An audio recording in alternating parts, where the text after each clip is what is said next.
Thank you sir. Thank you సోదరా. హరీష్, నర్సీపట్నం.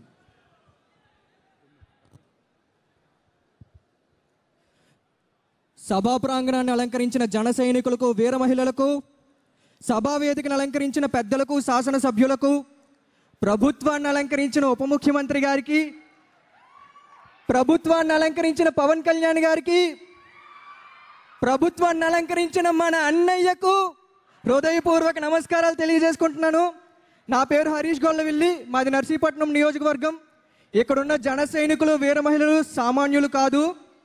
ఒక అన్యాయాలు, అరాచకాలతో వ్యవస్థీకరమైన ఒక బలమైన రాక్షస సమూహంతో యుద్ధం చేసి ఆ యుద్ధంలో గెలిచి రాష్ట్రాన్ని, రాష్ట్ర భవిష్యత్తుని కాపాడిన వీర సైనికులు మీరు. అక్కడ ఎగురుతున్న జనసేన జెండాను చూడండి. తెలంగాణ గడ్డ మీద పుట్టిన జెండా, ఆంధ్ర రాష్ట్ర ప్రజలకు అండా దండ. ఒక దేశపు జెండాకున్నంత పొగరున్న జెండా అది. అన్యాయాలకు, అరాచకాలకు గురై వ్యవస్థలతో పోరాడి ఆశల్ని చంపుకొని ఉన్న ప్రతి ఒక్కరికి గుండెల్లో ఆశల్ని చిగురించే జెండా అది. జనసేన జెండాకున్న పొగరు ఎలాంటిదంటే, మనం క్షమించాలి, సోషల్ మీడియాలోని డిబేట్లలోని చాలా కాన్ఫిడెంట్గా మాట్లాడినవాడిని. దశాబ్ద కాలపు నిరీక్షణ తర్వాత అన్నయ్య పక్క నుండి మాట్లాడడం వల్ల కొంచెం వెన్నులో వణుకు పడుతుంది. చాలా మాట్లాడదాం అనుకుని వచ్చాను, కానీ ఇక్కడికి వచ్చిన తర్వాత అన్నయ్యని చూసిన తర్వాత, అన్నయ్య పక్కన నుంచున్న తర్వాత చేతులు వణుకుపోతున్నాయి. సరే, కంటిన్యూ చేస్తాను. జనసేన జెండాకున్న పొగరు అలాంటిది. ప్రత్యర్థుల గుండెల్లో దడలు పుట్టించే జనసేన జెండా అది. అలాంటి జెండాని పోటీ చేసిన 21 చోట్ల రెపరెపలాడించిన వీర సైనికులు మనందరం.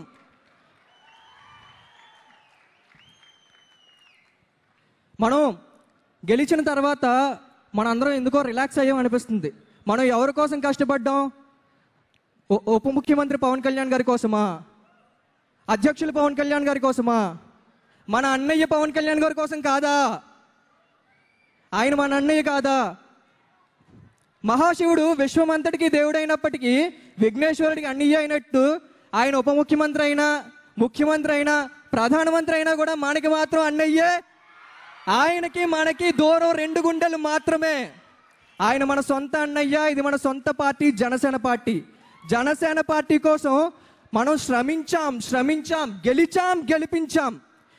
గెలిచిన తర్వాత ఎందుకో కొంచెం రిలాక్స్ అయ్యాం. మనం ఆయన్ని ఉప ముఖ్యమంత్రి స్థానంలో కూర్చోబెట్టాం. ఇది మనకి సరిపోతుందా? మన కోరిక నిజం అవ్వాలంటే ఏం చేయాలి? పదవుల కోసం ప్రాకులాడితే సాధ్యమవుతుందా? ఫోటోల కోసం ఎగబడితే సాధ్యమవుతుందా? మరేం చెయ్యాలి? ప్రభుత్వం అమలు చేస్తున్న ప్రతి పథకాన్ని ప్రజల్లోకి తీసుకెళ్ళాలి. పవన్ కళ్యాణ్ గారు చేస్తున్న ప్రతి పథకాన్ని ప్రజల్లోకి తీసుకెళ్ళాలి. ఇవన్నీ చేసి మనం కష్టపడినప్పుడే మన కోరిక నిజం అవుతుంది. అనియా, దశాబ్ద కాలం నిరీక్షణ తర్వాత నాకు అవకాశం వచ్చింది అనియా. ఒక 2 నిమిషాలు ఎప్పటి నుంచో మీకు చెప్పాల్సిన మాట ఒకటి చెప్పేసి ముగించుకుంటాను అనియా. 2017లో ఔత్సాహికల ఎంపిక ప్రక్రియ అని చెప్పి విశాఖపట్నం అంబేద్కర్ కాలనీలో పెట్టారన్న, అంబేద్కర్ భవన్లో. అప్పుడు నేను స్పీకర్గా సెలెక్ట్ అయ్యానయ్యా. 2018 జూన్ 6వ తారీఖున నర్సీపట్నంలో ప్రజా పోరాట యాత్ర చేసే సమయంలో మీతో 10 నిమిషాలు మాట్లాడే అవకాశం దొరికిందనియా. మీరు నా గురించి మొత్తం తెలుసుకున్నారు. అప్పుడు చాలా ఆకతాయిగా ఉండేవాడిని, చదువు మీద శ్రద్ధ ఉండేది కాదు, తల్లిదండ్రులు అంటే రెస్పెక్ట్ ఉండేది కాదు. నా గురించి విని నేను చాలా దిగువ మధ్యతరగతి కుటుంబం నుంచి వచ్చినాడనియా. మా నాన్నగారు 2 ఉద్యోగాలు చేస్తూ రెక్కల కష్టంతో నన్ను చదివించేవారు. మీరు నా కథ మొత్తం విని, నీకు జనసేన జెండా పట్టుకునే అర్హత లేదు, నువ్వు ముందు నీ లైఫ్లో ఏదైనా సాధించిన తర్వాతే నా పార్టీ కోసం పనిచేయన్నారు మీరు. ఆ తర్వాత చదువు మీద శ్రద్ధ పెట్టాను, కష్టపడ్డాను, ఉద్యోగం సాధించాను. ఆ తర్వాత జనసేన పార్టీకి మనం ఎలా ఉపయోగపడాలి, మనం ఏం చేయాలి పార్టీ బలోపేతం కోసం అని ఆలోచించి రాష్ట్రంలో జనసేన పార్టీకి కానీ మీకు కానీ విమర్శలు చేసే వాళ్ళకి బలంగా కౌంటర్లు ఇచ్చేవాళ్ళు తక్కువగా ఉన్నారనిపించింది అనియా. అప్పుడు వాయిస్నే నా బలంగా డెవలప్ చేసుకున్నాను. చేసుకున్న తర్వాత రఫ్ ఆడించడం స్టార్ట్ చేశానని ఒక్కొక్కరిని. ఎవరైనా మిమ్మల్ని విమర్శించారా? వైసీపీ వాళ్ళు ఒక్కొక్కరిని రఫ్ ఆడించేవాడిని. కొందరు అప్పట్లో అడ్రస్ పెట్టు బ్యాచ్ ఉండేవాళ్ళని ఫోన్లు చేసి నేను చంపేస్తాం, నరికేస్తాం, అడ్రస్ పెట్టు అనేవాళ్ళు. మనమేమో తక్కువ, మనల్ని ఎవడరా ఆపేది మోటివేషన్తో ముందుకెళ్ళే వాళ్ళం మనం. నేను కూడా రండ్రా, ఎంతమంది వస్తారు రండి, నేను ఒక్కడనే వస్తాను చూసుకుందాం అని చెప్పి అడ్రస్ పెట్టేవాడిని. మంగళగిరి పార్టీ ఆఫీస్ అడ్రస్ పెట్టేసేవాడిని. అది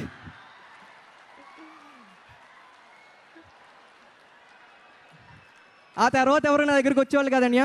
అనియా, ఆ రోజు మీతో జరిగిన 10 నిమిషాల సంభాషణ వల్ల అంత 19 ఏళ్ల యువకుడు, ఆ రోజు ఆకతాయిగా గడిపే 19 ఏళ్ల యువకుడు ఈరోజు నెలకు 1,50,000 సంపాదించి పార్టీలో గుర్తింపు సాధించి మీ ముందు నుంచొని మాట్లాడుతున్నాడు అనియా. అనియా థ్యాంక్ యూ అనియా. ఇది నా తల్లిదండ్రులు మీకు చెప్పమన్నారు. నాకు ఇంత చక్కటి అవకాశం ఇచ్చిన ప్రతి ఒక్కరికి ధన్యవాదాలు. Thank you so much. జై హింద్. థ్యాంక్ యూ సోదరా. డాగల్ సతీష్ రామ్